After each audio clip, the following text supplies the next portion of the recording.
She might have been waiting for her lover.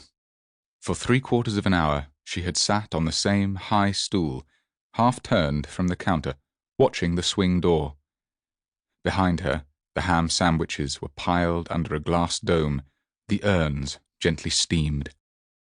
As the door swung open, the smoke of engines silted in, grit on the skin and like copper on the tongue. Another gin. It was her third. Damn him, she thought with tenderness. And hungry. She swallowed it at a draught, as she was used to drinking schnapps. School. But there was no one to school. The man in the bowler hat put his foot on the brass rail, leant his elbow on the counter, drank his bitter, talked, drank his bitter, wiped his moustache, talked, kept his eye on her. She stared out past the dusty door-pane into the noisy dark. Sparks leapt in the thick enclosed air and went out. Sparks from engines, sparks from cigarettes, sparks from the trolley wheels beating on the asphalt. An old, tired woman swung the door and peered in. She was looking for someone who was not there. She moved from her stool. The man in the bowler hat watched her. The waitresses paused in their drying and watched her. Their thoughts drummed on her back. Is she giving him up? What's he like, I wonder? Jilted? She stood in the doorway and let them think. The deep silence of their concentration amused her. She watched the blue, empty rails in front of her, looked up the platform to the lights and the bookstalls. Then she turned and went back to her stool, and was aware of their thoughts wilting again in the steaming air round the urns. The waitresses dried glasses. The man in the bowler hat drank his bitter. It never rains, but it pours. Take silk stockings, for example. Another gin. But she left the glass on the counter, after barely touching it, this time with her lips, and began hurriedly to make up, as if it had been a duty she had been too excited to remember.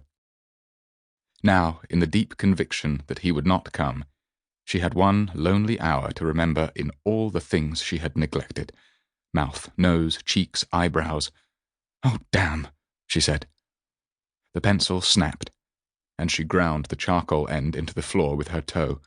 Oh, damn, she said, caring not a hang that she was surrounded again by curiosity, alien and unfriendly.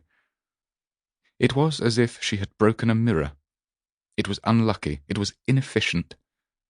Her self-confidence was shaken. She began to wonder if she would recognize her brother, if, after all, he came.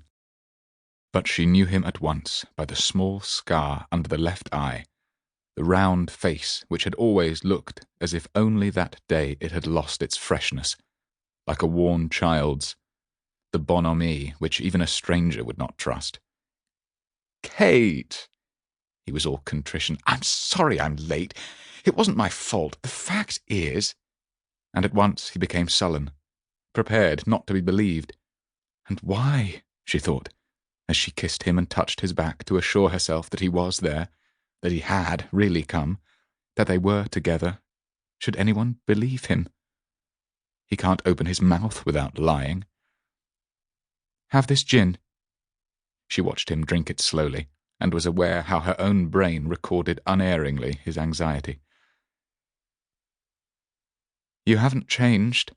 You have, he said. You're prettier than ever, Kate. And charm, she thought. Charm, your damnable accommodating charm. Prosperity suits you. She watched him more closely, and examined his clothes for any sign that the years had been less prosperous for him. But he always possessed one good suit.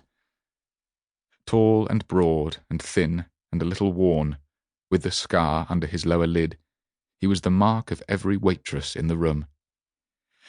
A bitter, please. And a waitress tore along the counter to serve him, and Kate watched the automatic charm glint in his eye. Where shall we eat? Where are your bags? He turned cautiously from the counter, and one hand straightened his school tie. The fact is, he said, you aren't coming with me. She said, with hopeless certainty.